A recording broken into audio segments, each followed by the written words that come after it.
But we're presuming that Joseph was dead because he just doesn't appear in the story of Jesus' public ministry at all.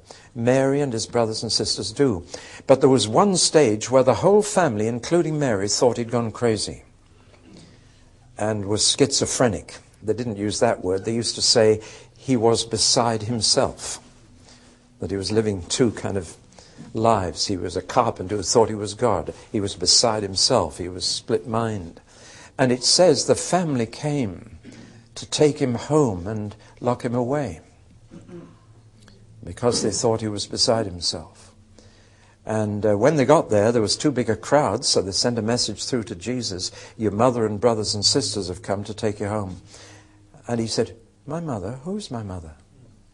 My brothers and sisters? Who are my brothers and sisters? He said, anybody who does the will of my Father in heaven is my mother, my brother, and my sister. Well, they thought he'd gone crazy, didn't know his own family now. And it must have hurt Mary considerably that from the beginning of his public ministry, he kind of disowned Mary. Didn't call her mother anymore, called her woman. Woman, what have I to do with you? Was his first recorded comment to Mary at the wedding in Cana. And who is my mother? Whoever does the will of my Father is my mother. And you find that progressively Jesus dissociated himself from his mother until the big break came at the cross where he said, John, that's your mother, that's your son.